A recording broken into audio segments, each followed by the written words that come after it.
What's up guys, Todd here from Whale Guitar, where we don't teach you songs, we teach you music through those songs. So, and today's song is going to be Rage Against the Machine's Bulls on Parade off the Evil Empire record. One of their biggest songs, I think, and yeah, just such a classic. I think it was on like all of the, you know, the rock guitar kind of, what is it called? Guitar... Charts? No. Oh. Like the game that you play with the... Guitar Hero. Guitar Hero, yeah. I think it was on Guitar Hero, pretty sure. I'm showing my age there a little bit, but it's a great song. We've got 5 different sections to the song that we're going to go through. We've got our intro riff, we've got our pre-verse riff, we have our chorus chords, we have our what I'm going to call our pre-solo kind of section using a wah-wah pedal as well, and then we're going to be looking at the and that's pretty much it. Then we use all of those sections over the top. We'll talk a little bit about the guitar solo too. So the main takeaways from this one too, and one thing I'll mention, that it is in E flat tuning. So I've tuned down all of the strings on my guitar to an E flat standard tuning, which means normally this would be E, A, D, G, B, E. It is now an E flat, A flat, D flat, G flat, B flat, and E flat. So you'll need to grab a tuner, a chromatic tuner that you can use to tune down to that. The other takeaways from this one would be the use of our wah-wah pedal. So we have some effect pedal that we're using down here that you'll see when we get started. We're using some overdrive. I'm using some overdrive on the amplifier as opposed to just a clean tone, okay? And also, yeah, there's a little bit of a... I'll just quickly touch on like what Tom Morello, the guitar player, is playing when he's doing a guitar solo in this song. Not that I'm going to butcher it if I try to do it anywhere near like he does, but if you check out the song and you know the song well, then you'll know exactly what I mean. Especially if you check out some live clips of him playing on YouTube with this song. So without saying any more, let's get straight into it. Our first riff we're going to check out is our intro riff. Here we go. Let me just quickly play it for you. So I'm using an overdriven sound. So on my amplifier here, I'm using the overdrive channel. I also have a couple of little, another little booster pedal on here, but you don't need to worry about that too much. Our first riff is an octave like this. So we're in the key of F sharp. Okay, so F sharp is our 2nd fret here. So that string open, well, it is F sharp if we're in standard tuning. I'm just going to keep talking about it as if it was standard. Our 2nd fret on our thickest string, and then we're going to be using our 3rd finger on the 4th fret on our 4th string, and we're just going to be using, there are our 2 notes, that's all we need to play. Okay, so this is the riff. It goes,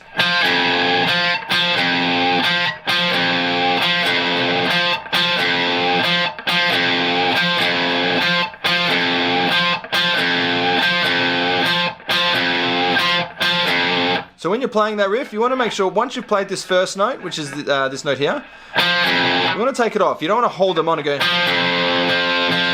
So we definitely don't want those notes ringing out. By taking it off, you're actually stopping that note from ringing out, and that's what we want. Same for the first finger. After you've played it, take it off.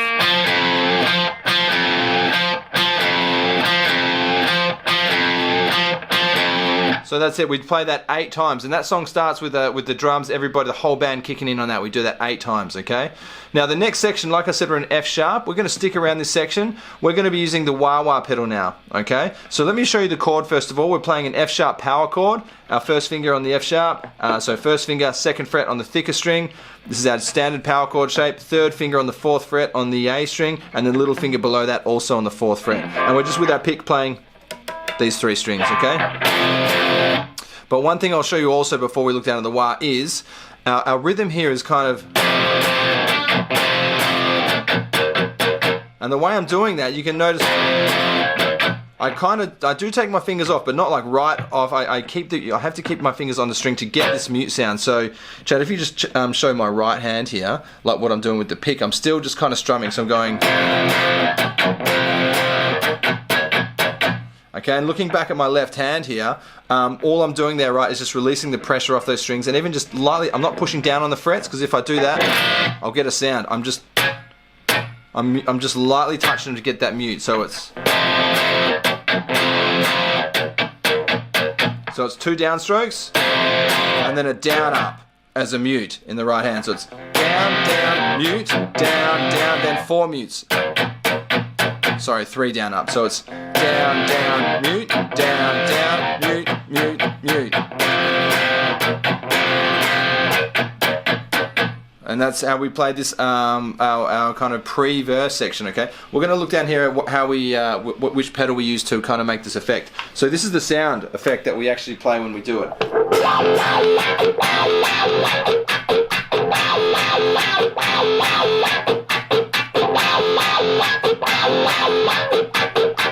So this is called a wah-wah pedal. So my guitar signal is coming in. I'm actually going through this pedal. It's not on. It's coming through here, through this pedal, input of my wah, out of my wah, into my booster, and so on, into my amp. So I'm just using this pedal really. So at the moment this is off. You can hear it does not affect it in any way. There's a button at the top here. If I apply pressure here, you'll hear it click.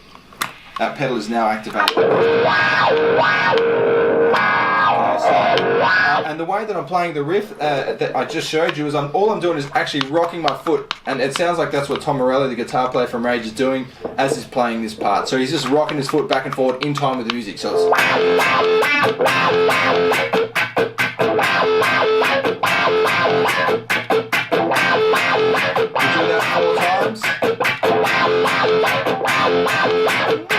then the drums come in. We do that another 4 times with the drums. We're accenting those hits. Dang, dang, daka, dang, dang, daka, daka, daka. And that is our pre-verse riff. So, using the wah-wah. Next riff we're looking at is our verse riff. Okay, so this is in the key of F sharp, as I said. Let's check out the riff. We're still kind of starting, well, around this section. We're starting on we're starting on the open E string, okay, the thicker string. We're going to go open and then first finger on the 2nd fret on the top string. So it's and then little finger up on fret 5 on the same string.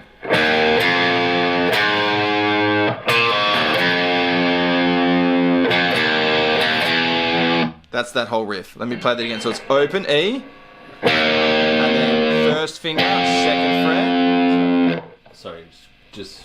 I'll keep going. Yeah, just keep going. So it's 5, and then we go to the next string. We're going to go 2, and we're going to pull that off. 2nd fret, first finger on the A string. Okay, so it's... And then an open E string, and then back onto 2. So that again is...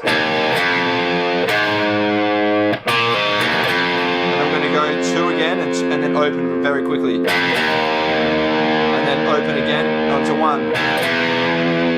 So that again is do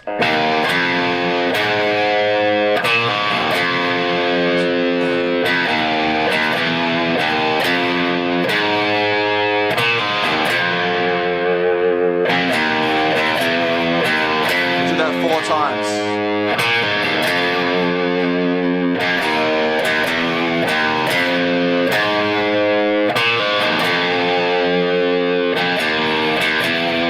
Now that brings us to our 4th riff in this whole thing. This is our chorus chord progression, okay? We're going to start and we're sliding back. We're playing a G power chord and we're sliding that back to the F sharp. So I'm playing it with my pick and sliding it before playing it again. So it's... And then we have a bit of a rest. So it's... Okay, that is... And to get that rest in my right picking hand, I'm actually kind of choking the strings out. I'm going to go... See how I'm kind of hitting those strings there? So after that, we're going to go like this. In my left hand, we're going to take the first finger off, and we're going to play the same. Hold those 2 fingers there, and you're literally just going to play the open E string, and then those 2 strings, and then hammer this first finger back on. So we've got... So it's the same rhythm, just a kind of a different chord. We'll go back to the first one, and then on the last one, it's... So this is all downstrokes with my pick too, by the way. So it's just the muting thing that you need to take care of in the right hand. So let me play that chorus riff. Now with this part here, it's a 2-bar chord idea. It happens 4 times over 8 bars. So it goes...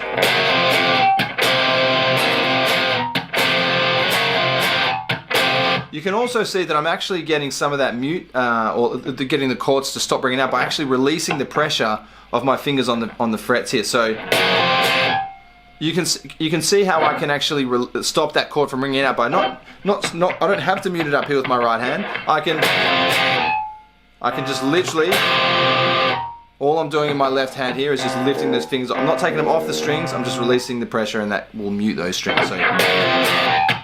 So I do a combination of both. I do this kind of, I release that pressure, and I also am using my right hand to mute the strings. So.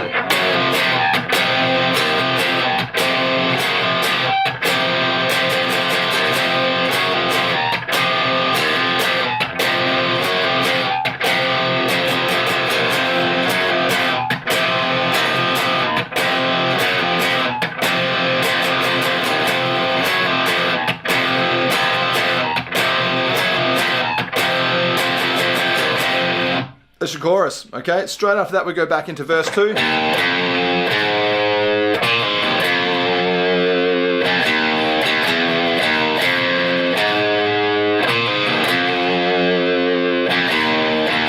We do that another 2 times, and then we go back into that chorus again. So for our second chorus.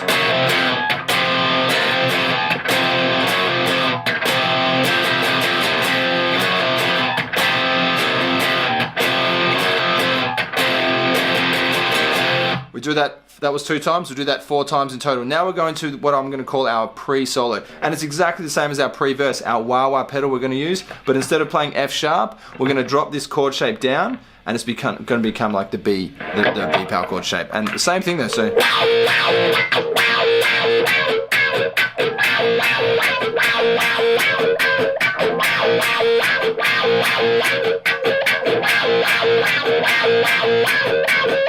Four times. Now, when I'm hitting this power chord here, right, you'll notice that my first finger is lightly touching this E string. That's so I can kind of really dig into the song with my right hand. And even though I'm going to hit that top string with my pick, you're not going to really hear it ring out because it's muted. So it's.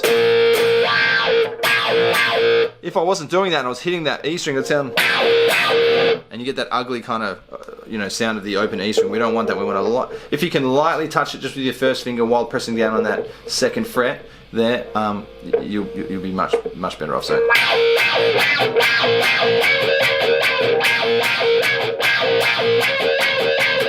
And then we go into our guitar solo. So the guitar solo happens to get the rhythm guitar drops out on the recording, and it's just bass playing, but it's the same riff as the verse. So it's.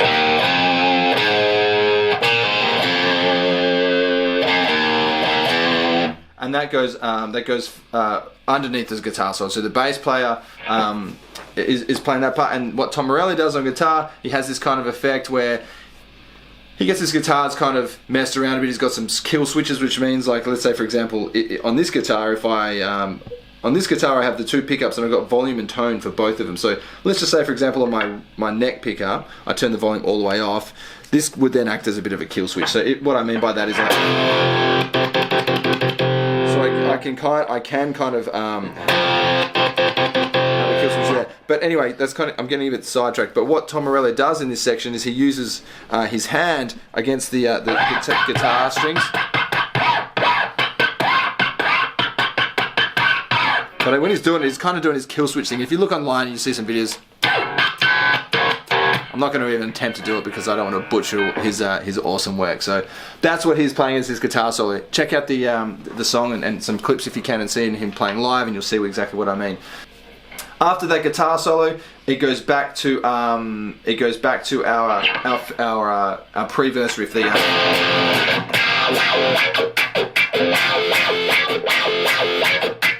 times, just the same as the intro. And then drums come in.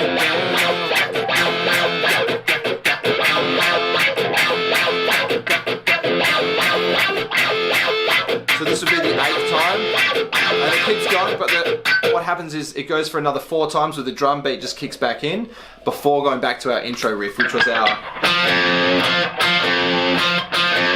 times.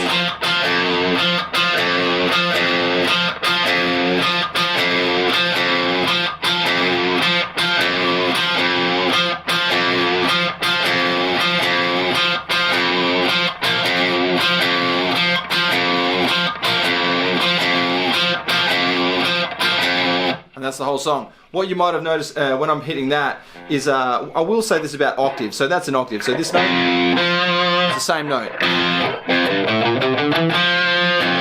So it's, if I was to play a major scale, that's the root note, that's the next root note along sort of thing. So that's the next F sharp part. One thing I will say, when I'm playing this octave, I'm going to be picking this as like, in my right hand, that'll be a down, that'll be an up. So I'm going... I think that's just better than...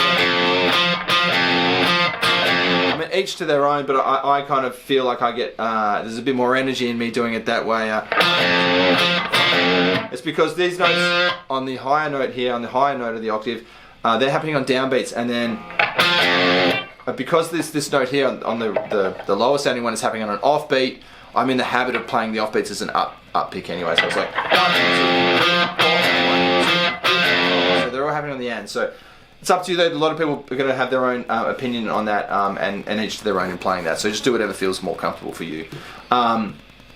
So that's all of our parts. So in order, it would be our intro riff, we would have our pre-verse, our verse riff, and then our chorus idea. Verse 2, which is the same as the first, another chorus. We would then have our the pre-solo part. Do that 4 times, then we go to our guitar solo, which is happens over the bass playing the verse riff. Go back to our pre-verse section. Keep that up for a bit, and then we finish on our. You'll notice I give this a bit of embellishment, a little bit of a vibrato happening on these notes. I just think it sounds quite cool. Awesome, guys. So that's it for the lesson for today. Main takeaways from this that I'd like for you to kind of try to remember is just our different tuning. So we had our an E flat standard as opposed to E standard tuning, which was just tuning our strings down half a tone. Or a semitone. The other things to take away from this would be, I guess, our use of effects, so our wah-wah pedal and our overdrive on our amp, and also, I guess, just our Tom Morello's creative look at soloing. And I don't think I mentioned it before, but I know that he was super influenced by DJs more so than other guitar players, and that shaped his playing a lot and made him super, super unique, and certainly an unreal voice, and one that I'm super grateful for that he came along and man wrote those riffs, because they've got to be one of my favorite bands in the world for sure. So yeah, hope you've enjoyed it. Any questions or comments, would love to hear from you. And if we've covered anything that you're not fully sure of, we have some courses available. Click on the link below, and that will absolutely help you get your playing off the ground and sorted. So keep wailing, and I'll catch you in the next one.